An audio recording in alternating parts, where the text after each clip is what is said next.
तो हेलो दोस्तों, स्वागत है आप सभी का हमारे YouTube channel study with Amit Patel पर।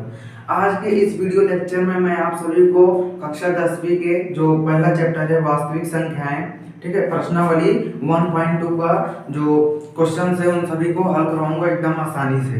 तो वीडियो स्टार्ट करने से पहले आप सभी को बता दूं, इस वीडियो के मतलब जो इस वीडियो में जो 1.1 का जो मैंने पढ़ाया है, इस वीडियो के डिस्क्रिप्शन में मैंने उसकी लिंक डाल दी है, ठीक है। 1.1 समाप्त हो गया, ये दूसरा वीडियो है हमारा 1.2 का। अब जैसे ही लेसन 1 ऐसे प्रश्नावली जो 1.1 खत्म हो गया, 1.2 आज के इस वीडियो में खत्म हो जाएगा और 1.3 अगले वीडियो में खत्म होगा। और जितने भी एक्सरसाइज हैं ऐसे ही एक एक वीडियो में एक एक्सरसाइज सब खत्म हो जाएंगे। और जब लेसन खत्म हो जाएगा तो पिछले जो 5 साल से या 10 साल से जितने भी प्रश्न इस चैप्टर वास्तविक संख्याओं से बोर्ड एग्जाम में आ रहे हैं उन सभी का एक बार फिर से शॉर्ट फॉर्म में हम लोग देखेंगे। बस उसके जो जितने क्वेश्चन है उनको मैं सलूशन करवाऊंगा। तो वीडियो स्टार्ट करने से पहले आप सभी को प्रश्नावली 1.2 पहला प्रश्न है कि गाय निम्नलिखित संख्याओं के अभाज्य गुणनखंड के गुणनफल के रूप में व्यक्त करें। तो पहला है 140 140। तो इसका जो है पहले हमें अभाज्य गुणनखंड कैसे करेंगे, ठीक है। जैसे 140 है, इसका जो ऐसे करते हैं, ठीक है।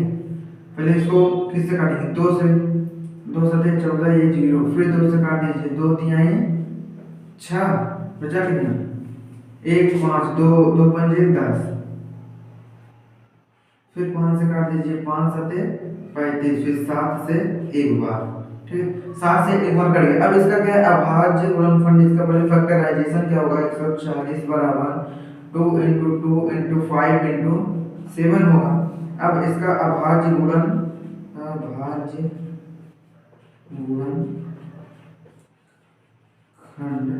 140 का बराबर क्या होगा, ये जो यहाँ पर पेयर बनाना रहता है, जैसे 5 का नहीं है, 7 का नहीं है, लेकिन 2 का पेयर है। तो जैसे 2 का पेयर है 1 2 2 की पावर 2 × 5 अकेले है × 7 अकेले है, ठीक है। समझ में आया ना, मतलब जैसे अभी लेट मान ले 2 × 2 × 2 × 5 × 5 × 7 होता, तो इसको कैसे लिखते हैं, ये 3 का पेयर बनाएंगे, 2 का पेयर बने, 2 की पावर 3 × 5 की पावर कितना है 2, ये 2 है ना, पावर 2 × 7 एक ही, तो ऐसे लिखा जाता। लेकिन यहाँ पर सिर्फ 2 का है तो 2 की पावर 2 × 5 × 7, ये आपका जो है वो आंसर है, ठीक है।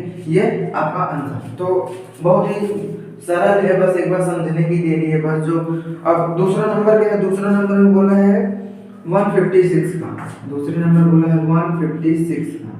तो 156 का अगर हम लोग निकालेंगे कैसे निकलेगा, इसको पहले 2 से डिवाइड करें 7 बार, बचा 8 बार, फिर 2 से 3 बार 9 बार, अब फिर इसको किससे 3 से करें 1 बार, 3 बार, ये 13 का 13 एक बार ही हो जाएगा, ठीक। अब इसको कैसे हम लोग लिखेंगे 156 इज इक्वल टू 2 × 2 × 3 × 13। तो इसका भाज्य गुणनखंड क्या होगा 2 पावर 2 × 3 × 13, ठीक है। तो इसको ऐसे फिर 2 दूनी 4 4 3 12 12 मुझे 13 करेंगे तो 156 आएंगे, देख सकते हैं हम लोग 12 13 3 दूनी 6 2 का 2 × 3 और 1 5 1, देख लीजिए 156 आ गए, ठीक है। तो ऐसे ही होगा 3825 3825 है, तो इसको लिखेंगे 3825, इसको डिवाइड कीजिए 2 से, तो 1 बार और 9 बार, ये 2 से नहीं होगा, 2 से नहीं होगा, 3 से करिए, 1 बार 3 दूना 6 3 7 21 3 25 15, ठीक है। अब फिर से 3 से करिए, 3 4 12 3 दूना 6 3 25 15। अब 5 से होगा 5 9 45 8 5 40, बचा 2 5, ठीक है। 5 425 है ना, मतलब जैसे 5 8 5 40 बचा 2, यहाँ पर 25 हो गया, तो 5 5 बचा 25 हो गया। अब फिर 5 से डिवाइड कीजिए, 5 का नाम 5, बचा कितना 3 5 7 35, अब 17 से एक बार में हो जाएगा। अब इसका क्या होगा 385 is equal to 3 × 3 into 5 into 17, तो इसका क्या होगा 3 पावर 3 इंटू 5 के पावर 2 3 पावर 2 और इंटू 117। ठीक है, इतना हो गया इसका आंसर। अब अगला देखते हैं कितना है 505। अब इसका अभाज्य गुणनखंड करेंगे 505 का। पहले इसको हम लोग 5 से कर दें, 5 का नंबर 5 0 0 और ये 5 का नंबर 5। अब ये किससे कटेगा 7 से काटिए 7 7 का नंबर 7 बचा 3 7 चौक 28 बचा 2 7 3 21। ठीक है ना। अभी ये कट गया, अब इससे 11 से कटेगा 1 बचा 3 3। जी हाँ, कट गया ये। ठीक है, तो अभी इसका क्या होगा 5 0 0 5 का क्या हो जाएगा 5 इंटू 7 इंटू 11 इंटू 30। इसमें कोई भी पेयर नहीं बन रहा है, इसलिए ये ऐसे ही सही है। ठीक है, इसका आंसर है अभाज्य गुणनखंड के गुणनफल के रूप में हो गया। अब जो 5वां नंबर है या 6वां नंबर 5वां नंबर है वो आपको करना है और उसका जो आंसर होगा कमेंट बॉक्स में हमें बताइएगा। अगर नहीं आएगा वो भी हमें बताइएगा, हम उसके लिए एक शॉर्ट वीडियो बना देंगे। क्योंकि बहुत सरल है, आप सभी को HW दिया है होमवर्क में, 5 वाला आप लोग अपने से करेंगे। अब प्रश्न नंबर जो 2 है उसको हम लोग देखते हैं।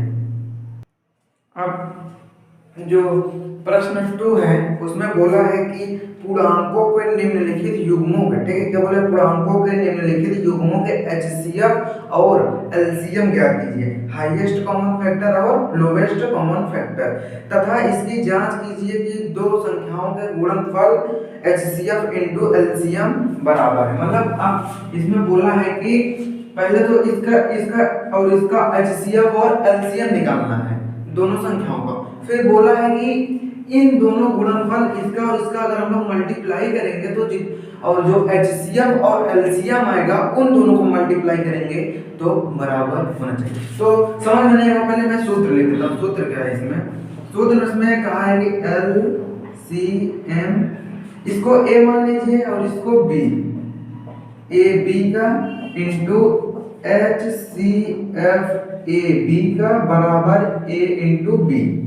ये A है और ये B, ये A और ये B और ये। अब इसका HCF कैसे निकालेंगे, मालूम है? अभी तक 26 है, इसका पहले हम लोग कैसे करेंगे 2 13 13 1, तो इसका क्या हो जाएगा 26 बराबर हो जाएगा 2 उड़ते 13, 91 है। इसका क्या हो जाएगा, इसको अगर 3 से काटेंगे नहीं कटेगा, 7 से 7 का नंबर 7, हाँ 7 से कट जाएगा, 7 का नंबर 7 बचा यहाँ पर 2 7 3 गए, ये हो जाएगा 13 एक बार। अभी क्या 91 बराबर हो जाएगा 7 इंटू 13। तो जो HCF होता है ना, इसमें जो कॉमन होता है, ये इतने बॉक्स में जो कॉमन होगा वही HCF हो जाएगा। तो इसमें कॉमन क्या है 13, ये पेयर ऐसे बनेगा, इसमें लंबा लंबा ऐसे पेयर बनेगा। 13 है, HCF हो गया 13, A और B का HCF कितना आ गया 13। अब LCM कैसे निकलता है, LCM निकलता है ये बचा 2 गुणते ये बचा 7 और ये पूरा 13, इसको 1 मान लिया जाएगा कि ये एक ही है इंटू 13। समझ में आया ना।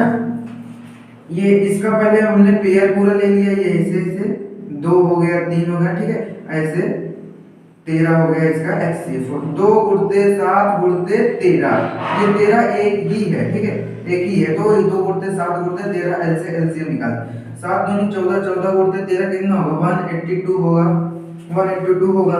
अब जो इसका जांच करना है हमें सूत्र का, ठीक है, इसका जांच कैसे हम लोग करेंगे, इसमें मैं सवाल में फिर से एक बार पढ़ देता हूँ आपको। सवाल में कहा है कि पूर्णांकों के निम्नलिखित युग्मों के HCF और LCM ज्ञात कीजिए तथा इसकी जांच कीजिए कि दो संख्याओं का गुणनफल के बराबर HCF गुणित LCM है, ठीक है।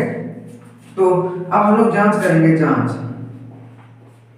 कैसे करेंगे, ये सूत्र है LCM AB का LCM कितना है 182 इंटू HCF AB का कितना है 13 बराबर A कितना है 26 और B कितना है 91। इसका अगर मल्टीप्लाई करेंगे कितना आएगा, मल्टीप्लाई करिए आप लोग, मल्टीप्लाई करिए जल्दी से कमेंट सेक्शन में बताइए। 2366 मैंने मल्टीप्लाई करके रखा है, और इसका भी मल्टीप्लाई करेंगे 2366 आएगा। मतलब दोनों बराबर है, मतलब इसका जो एलसीएम और एचसीएफ निकला है वो सही है। तो यहाँ पर हमने जांच भी कर दिया इस सूत्र की सहायता से। ठीक है, पहले तो बहुत सारा लूप है इसका, एलसीएम एचसीएफ आप लोग कक्षा 10 में हो गए तो एलसीएम और एचसीएफ निकालना आप सभी को आता ही होगा। अब चलिए सेकंड वाला करते हैं। अब जो प्रश्न दूसरा है इसमें 510 और 92 बोला है, तो 510 का गुणनखंड मैंने ऐसे कर दिया है। ठीक है, 2 गुणते 3 गुणते 5 गुणते 7 17। आप लोग अलग से गुणनखंड कर लीजिएगा या फिर डायरेक्टली मैंने कर लिया है। तो गुणनखंड करना आप सभी को आता होगा, एलसीएम और एचसीएफ निकालना। और 92 का 2 × 2 × 23 है, तो इसमें पेयर कौन बन रहा है? 2 का पेयर बन रहा है। ठीक है, सिर्फ 2 का पेयर, ये 2 बचा है अलग से इसका। अगर जैसे यहाँ पर × 2 होता तो ऐसे पेयर बन जाता इसका भी, लेकिन नहीं है तो ये अलग हो जाए। तो HCF कितना आ गया? A ये है और B ये है, कितना आया? 2 आ गया। HCF बराबर 2, HCF 2 हो गया। अब LCM अगर हम लोग निकालेंगे, ये पूरा 2 हो जाएगा। 2 × ये वाला 2 × ये वाला 3 × ये वाला 5 × ये वाला 17 × 23 ये वाला, इतना हो गया। इतने का अगर मल्टीप्लाई करेंगे तो मल्टीप्लाई करिए, मैंने रफ में किया है अपने, आया है 23460 23460, इतना आया LCM। अब हमें जांच करनी है, क्या क्या जांच करना है? LCM × HCF बराबर A × B है या नहीं। तो हमें सूत्र मालूम है LCM के कितना निकला है? LCM 23460 × HCF 2 है बराबर 510 गुणते 92। तो इसका क्या हो जाएगा? तो मैंने मल्टीप्लाई किया है 46920 बराबर 46920, ये भी बराबर है, ये भी बराबर। मल्टीप्लाई करना आप सभी लोग सीख लीजिए, क्योंकि बोर्ड एग्जाम में आपका सबसे ज्यादा टाइम जो लेगा वो मल्टीप्लाई करना ही लेगा। तो आप लोग बहुत तेजी से मल्टीप्लाई करना सीखिए कि 2 सेकंड या 3 सेकंड में या फिर 10 सेकंड मल्टीप्लाई करने में। अभी क्या ये चैप्टर 1 शुरू है, बहुत ही शॉर्ट छोटे छोटे मल्टीप्लाई जो आपको करने हैं अभी, और जो बढ़ेंगे और चैप्टर्स की और बहुत बड़े बड़े मल्टीप्लाई दशमलव में और डिवाइड करना, ये सब बहुत तेजी से आप सभी को करना होगा, क्योंकि इसमें समय आपको बहुत कम लेना है मल्टीप्लाई करने में। अब जो प्रश्न क्रमांक 3 है मैंने हल कर दिया है, बस आप सभी को समझा देता हूँ, और कोशिश कीजिएगा कि इस वीडियो को स्टॉप करके आप अपने से हल करने की कोशिश करें। तो कहा है 336 और 54 का जो HCF और LCM ज्ञात कीजिए, और ये भी ज्ञात कीजिए कि LCM गुणित HCF बराबर A गुणित B है या नहीं। तो हम इसका गुणनखंड कर दिए हैं, 54 का भी कर दिए, इसमें पेयर बन रहा है 2 का, और HCF बराबर हो जाएगा 2, और किसका बन रहा है? 3 का बन रहा है, 3 का × 3। ऐसा नहीं कि इसके नीचे ही तभी बन रहा है, यहाँ से होता तो ऐसे भी बन जाता, ऐसे ऐसे। ठीक है, तो क्या हो जाएगा? HCF बराबर 6, HCF 6 हो गया। और LCM में बचा क्या? 2 बचा, एक हो गया, ये 2, ये वाला 2 हो गया, ये वाला 2 हो गया, और ये वाला 2 हो गया। अब बचा एक 3 ये वाला हो गया, और बचा ये 7 हो गया। अब एक ये बचा और एक ये बचा, 3 और 3 हो गया। 16 गुणित 27 गुणित 7 इतना, और इसका पूरा मल्टीप्लाई करेंगे तो इतना आएगा 3024। तो अब हमें चेक करना है LCM गुणित HCF है कि नहीं। LCM आया है 3024, HCF आया है 6, और A है 336, B है ये B, 6 मत मान लीजिएगा, ये B है 54। गुणा किया 18144, 18144 दोनों बराबर आ जाता है। जो तीनों दिए थे वो तीनों सत्य है, जांच कर लिया हमने, सत्य है। आशा करता हूँ सवाल समझ में आया होगा। अब तीसरे नंबर हम लोग चलते हैं, सवाल बहुत तेजी से आगे की ओर हम लोग। प्रश्न नंबर 3 में जो सवाल है उसके अभाज्य गुणनखंड निकालना है। तो ये मेथड आप क्लास 9th में सीख चुके हैं, तो यहाँ पर मैं सिर्फ आपको इस सवाल का हल दे दिया हूँ। बाकी ये बहुत ही आसान तरीका है, बस उसका गुणनखंड करना है, बस जैसे LCM और HCF। चौथे नंबर में प्रश्न में बोला है कि HCF 306 और 657 का बराबर 9 इसमें दिया है। LCM 306 और 657 का ज्ञात करना है। ठीक है, तो ध्यान से सवाल को पढ़िएगा। HCF दिया है, हमें LCF ज्ञात करना है। तो हम लोग गुणनखंड की विधि से भी कर सकते हैं, लेकिन सूत्र हमें मालूम है क्या, LCM इंटू LCM कितने का, इतने का ना 306 और 657 का, A और B कर सकते हैं, इंटू HCF 306 और 657 का बराबर A गुणते B। A गुणते B की जगह हम लोग क्या कर सकते हैं, 306 इंटू 657।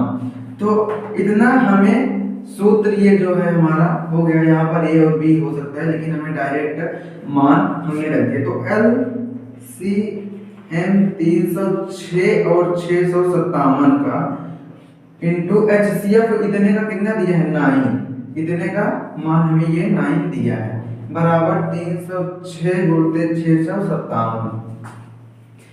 LCM 306 और 657 का बराबर 306 गुणते 657 बटा में 9। ये इधर मल्टीप्लाई में था, इधर आया बटा में हो गया। अब अगर इसको काट देंगे कितनी बार जाएगा, 9 गुना 9 बेटा 9 3 27, 3 बार बचा, 3 9 चौक 36, 34 बार, यानी कि 34 गुणते 657 बराबर क्या हो जाएगा, हमने मल्टीप्लाई यहाँ पर किया है 22 33 8, यानी कि LCM 306 और 657 का बराबर 23 35 8 आया। सूत्र मैं लिख दे रहा हूँ, आप लोग कंफ्यूज हो जाएंगे नहीं तो। LCM A, B का इंटू HCF A, B का बराबर A गुणते B। तो A ये है और B ये है। A के स्थान पर हमने 306 रख दिया, B के स्थान पर 657 रख दिया, और A के स्थान पर यहाँ 306, B के स्थान पर 657, बाकी सब मल्टीप्लाई करना है बस, ठीक है। LCM निकल आया। अब चौथा नंबर तो हो गया, पांचवा नंबर हम लोग सवाल देखते हैं। जो पांचवा नंबर है, बोल रहा है कि जांच कीजिए कि किसी प्राकृतिक संख्या n के लिए संख्या 6 की पावर n अंक 0 पर समाप्त हो सकती है नहीं।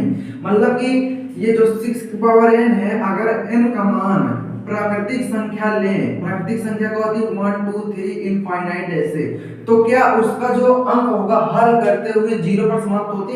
तो चलिए देखते हैं। 6 की पावर n को हम लोग कैसे लिख सकते हैं, 2 इंटू 3 की पावर n लिख सकते हैं। तो 3 दूना 6 पावर n वापस में हो जाएगा ना, तो हम लोग लिख सकते हैं। और n बोला है क्या, n एक प्राकृतिक संख्या हो, तो n का मान हम लोग अगर 1 लें तो 6 की पावर 1 बराबर 6 हो जाएगा। अगर n की पावर 2 लें तो क्या हो जाएगा, 6 की पावर 2 6 36 हो जाएगा। यानी कि हमें यह प्राप्त होता है कि जब तक 0 ना लें, 6 की पावर अगर हम लोग 0 ले ले तो आ जाएगा, लेकिन 0 क्या है, होल संख्या है, प्राकृतिक संख्या 1 2 3 4 5 ऐसी होती है, तो 0 पर नहीं समाप्त होगा। अतः किसी प्राकृतिक संख्या n के लिए संख्या 6 की पावर n अंक 0 पर समाप्त नहीं होगी, नहीं हो सकता है। ठीक है, समझ में आया होगा। n के स्थान पर ये बोला है कि व्याख्या करो कि 7 इंटू 11 इंटू 13 प्लस 13 और 7 into 6 into 5 into 4 into 3 into 2 into 1 plus 5 भाज्य संख्याएं क्यों हैं, भाज्य संख्याएं क्यों हैं। तो हम लोग पहले इसको लेते हैं, 7 इंटू 11 इंटू 13 प्लस 13 प्लस है, तो यहाँ पर कॉमन ये है तो हम लोग कॉमन लेते हैं 13, बचा क्या 7 इंटू 11, यहाँ पर क्या बचा, सिर्फ 1 बचा, प्लस में 1, क्या हो जाएगा 13 गुणते 7 सते 77 1 78 हो जाएगा ये। अब यहाँ पर देख सकते हैं कि जो ये संख्या है 7 इंटू 11 इंटू 13 प्लस 13 एक अभाज्य संख्या है। ठीक है, क्या है, अभाज्य संख्या है।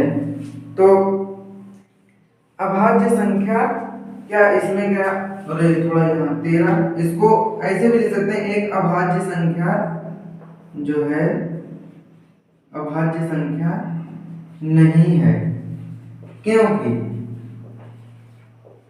इसमें 13 का एक गुणन खंड है।